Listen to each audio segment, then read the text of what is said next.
अब मैं सीधे पार्टी के राष्ट्रीय अध्यक्ष आदरणीय जेपी नड्डा जी से निवेदन करूंगा कि आकर के कार्यकर्ताओं को संबोधित करें। माननीय राष्ट्रीय अध्यक्ष जी। सुरुवातीला भाजपचे राष्ट्रीय अध्यक्ष जेपी नड्डा हे कार्यकर्त्यांना बोलिए भारत संबोधित करतील। माता की, भारत माता की। स्वागत है, स्वागत है, स्वागत है, स्वागत है, स्वागत है, स्वागत है, स्वागत है, स्वागत है। आज के इस विजय सभा में यहां उपस्थित भारत के यशस्वी प्रधानमंत्री, हम सबके आदरणीय श्री नरेंद्र मोदी जी, हमारे भारत के रक्षा मंत्री श्री राजनाथ सिंह जी, भारत के गृह मंत्री श्री अमित शाह जी और भारत सरकार में मंत्री पूर्व अध्यक्ष सम्माननीय नितिन गडकरी जी और यहां उपस्थित इस विजय मनाने के लिए एकत्र आए इतनी बड़ी संख्या में हमारे भारतीय जनता पार्टी के कार्यकर्ता बंधु और मीडिया और इलेक्ट्रॉनिक मीडिया और प्रिंट मीडिया के मेरे साथी, ये हम सबका सौभाग्य है कि आज चुनाव के नतीजे जो भारतीय जनता पार्टी के पक्ष में एक तरफा आए हैं, उसके विजय यात्रा के क्रम में आज इस सभा में इतनी बड़ी संख्या में सब आकर अपने यशस्वी प्रधानमंत्री जी का स्वागत करने, अभिनंदन करने आए हैं। आप सबकी ओर से और करोड़ों भारतीय जनता पार्टी के कार्यकर्ताओं की ओर से मैं भारत के यशस्वी प्रधानमंत्री आदरणीय नरेंद्र मोदी जी का हार्दिक अभिनंदन करता हूं, स्वागत करता हूं।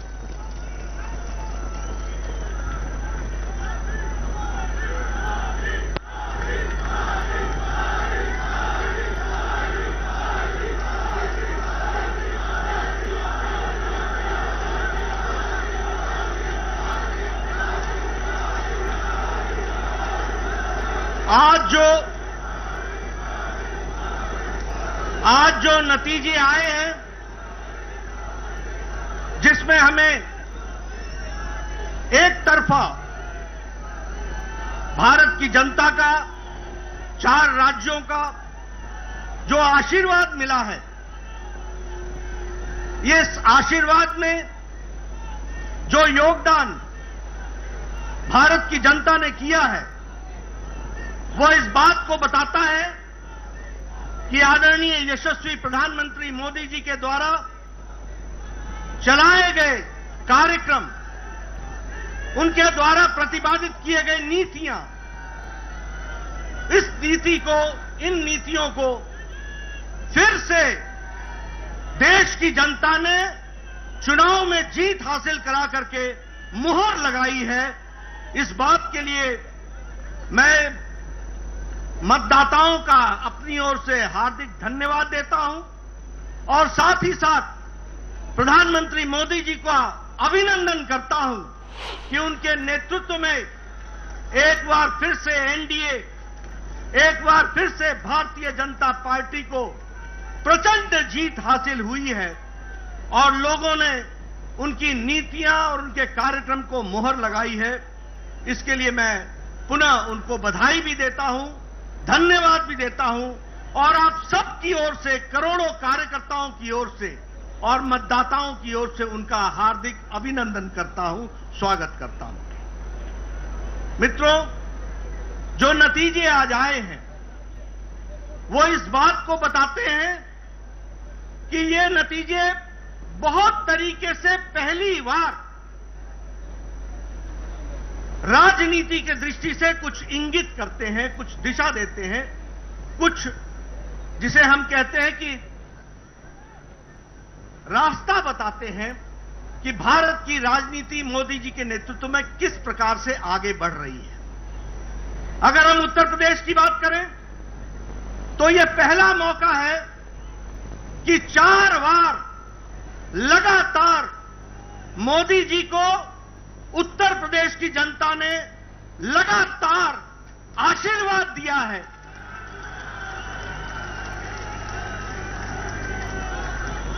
दो 2014 में प्रचंड जीत हासिल हुई थी उत्तर प्रदेश में लोकसभा में।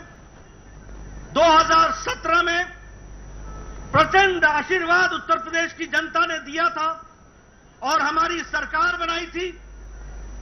और 2019 में फिर से लोकसभा में भारतीय जनता पार्टी को मोदी जी के नेतृत्व में आशीर्वाद मिला था और इस बार फिर से 2022 में चौथी बार लगातार भारतीय जनता पार्टी को आशीर्वाद मिल रहा है।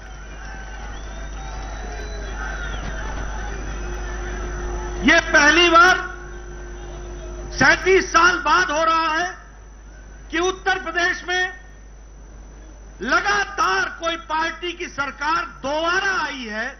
यह 37 साल बाद उत्तर प्रदेश की धरती पर हो रहा है और हमारा वोट शेयर भी 42% से ज्यादा बढ़कर के आया है। इसी प्रकार अगर हम देखें तो उत्तराखंड जब से राज्य बना तब से हमेशा वहां सरकार बदलती रही, हर चुनाव में सरकार बदलती रही, लेकिन मोदी जी के नेतृत्व में उत्तराखंड का चुनाव लड़ा गया और उत्तराखंड की जनता ने भी फिर से दोबारा और पहली बार दोबारा सरकार बनाई है और उत्तराखंड में भी भारतीय जनता पार्टी को बहुमत दिया गया है। अगर हम बात करें मणिपुर की तो मणिपुर में भी पहली बार विशुद्ध भारतीय जनता पार्टी के बहुमत से अब हमारी सरकार बन रही है। यह परिस्थिति आई है, इसको भी हमको याद रखना चाहिए। और अगर हम गोवा की बात करें तो वहां हम इस बार हैट्रिक बनाने जा रहे हैं, तीसरी बार हम सरकार बनाने जा रहे हैं और वहां भी आदरणीय प्रधानमंत्री मोदी जी की नीतियों का, कार्यक्रम का आशीर्वाद हम सबको मिला है और उसके कारण ये जीत हासिल हुई।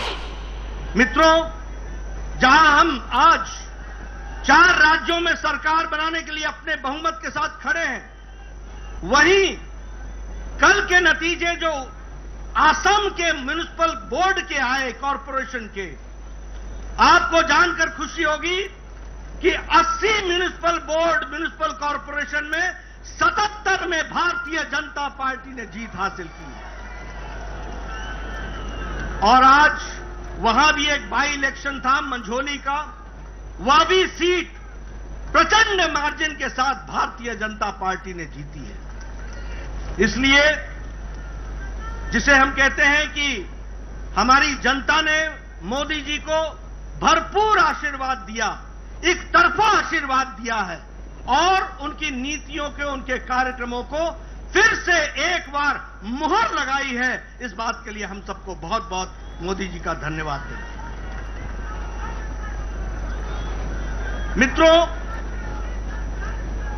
चुनाव में एक बात कही गई कि कुछ पार्टियां हमारे खिलाफ जुट गई हैं और इसलिए वोट की मात्रा उनकी बढ़ जाएगी और वो जीत हासिल करेंगे। कई पत्रकार ये पूछा करते थे कि इतनी पार्टियों का जमावड़ा हो गया है, आप किस तरीके से इसको देखते हैं? मैं उस समय भी कहता था कि यदि नेता मिल जाएं और पार्टियां मिल जाएं तो वोटर नहीं मिलता है, वोटर अपनी रक्षा करना खुद जानता है। इस बात को हमको याद रखना। और मैंने ये भी कहा था कि चुनाव सिर्फ मैथमेटिक्स नहीं है, चुनाव सिर्फ अरिथमेटिक नहीं है, चुनाव केमिस्ट्री है। और जब मैं केमिस्ट्री बोलता हूं तो हम सबको ये याद रखना चाहिए कि भारत की जनता गरीब जनता, वंचित जनता, पीड़ित, शोषित, दलित, हमारी महिलाएं, हमारी बहनें, हमारा युवा साथी, हमारा किसान आज अगर अपनी केमिस्ट्री जोड़ता है तो वो नरेंद्र मोदी जी के साथ जोड़ता है। इस बात को हमको याद रखना चाहिए।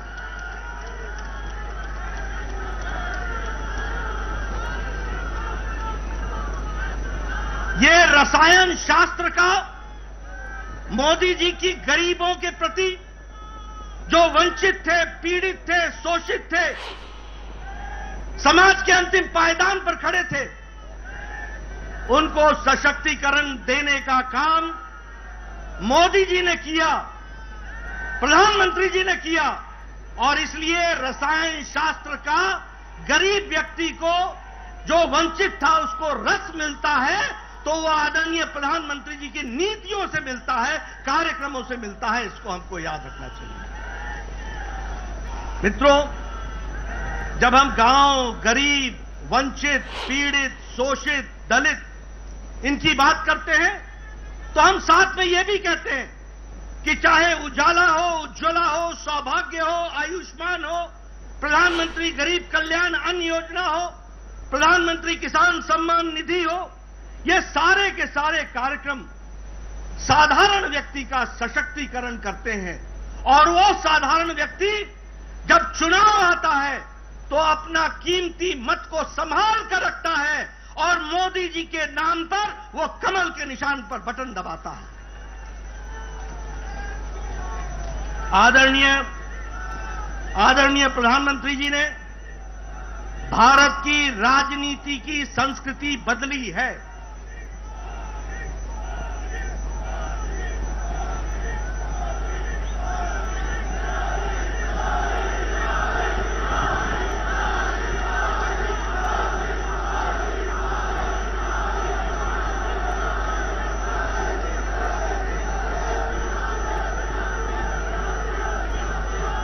आदरणीय प्रधानमंत्री जी ने भारत की राजनीति की संस्कृति बदली है। लंबे समय तक एक राजनीति चल रही थी। वह राजनीति थी भाई भतीजावाद, भ्रष्टाचार, सांप्रदायिक, परिवारवाद, क्षेत्रवाद। इनकी राजनीति लंबे समय से चल रही थी। लेकिन आदरणीय प्रधानमंत्री जी ने भारत की राजनीति बदल दी, उसकी संस्कृति बदल दी। अब रिपोर्ट कार्ड की राजनीति है। काम करोगे, जनता के बीच में जाओगे और जनता का आशीर्वाद लोगे।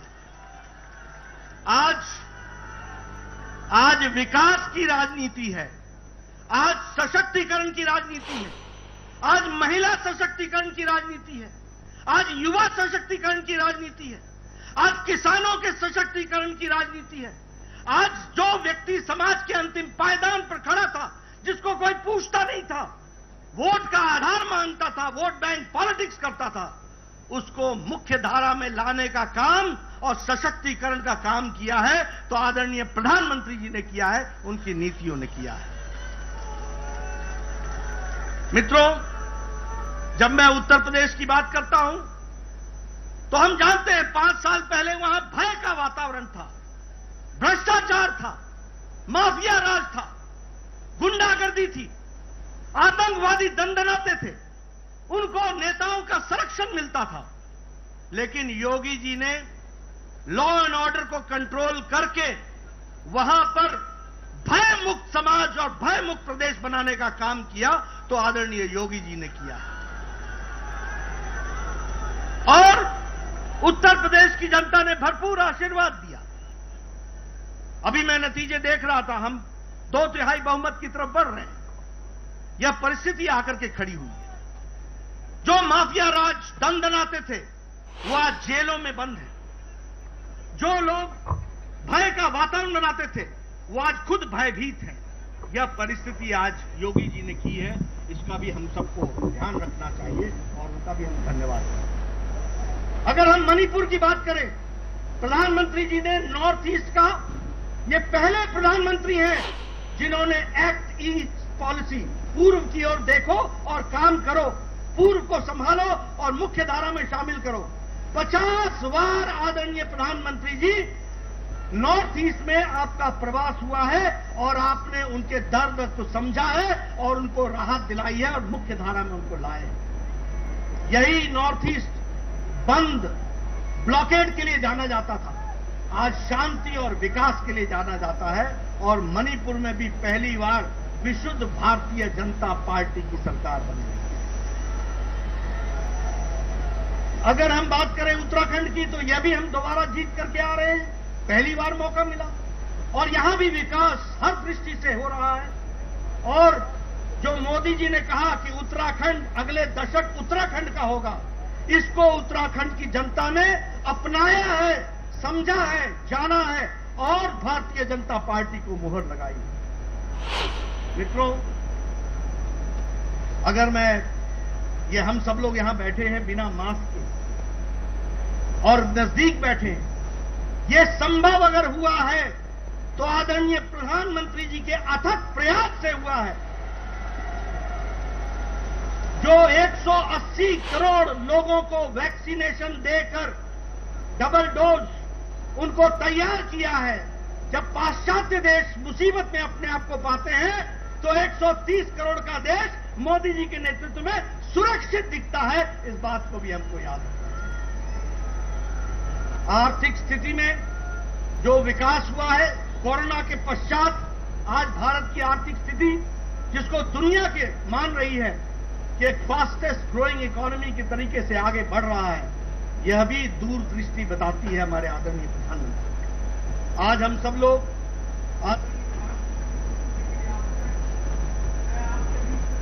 नहीं रहूंगा, मैं इस मंच से जहां आदरणीय प्रधानमंत्री जी को धन्यवाद देता हूं, सभी केंद्रीय नेताओं को धन्यवाद देता हूं, सभी हमारे प्रदेश के नेताओं को धन्यवाद देता हूं, वहीं मैं अपने करोड़ों करोड़ों कार्यकर्ताओं को बधाई और धन्यवाद देता हूं।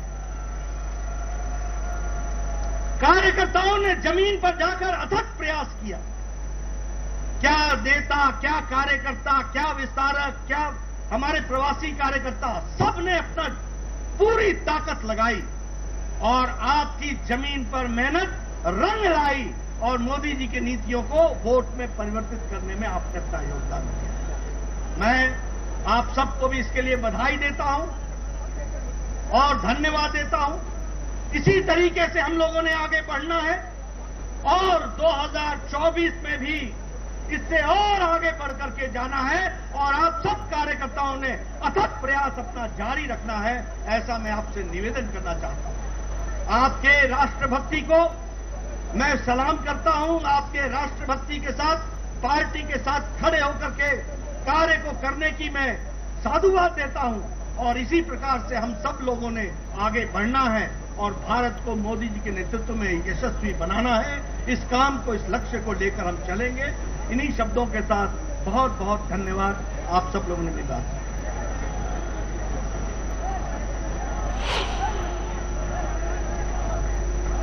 गरीब, शोषित, वंचित के लगातार उत्थान करने वाले उनके मसीहा के रूप में माननीय प्रधानमंत्री जी विश्व के सबसे लोकप्रिय नेता हैं। मैं माननीय प्रधानमंत्री जी से निवेदन करता हूं कि यहाँ पे बैठे हुए कार्यकर्ताओं, करोड़ों कार्यकर्ताओं को संबोधित करें। माननीय प्रधानमंत्री जी।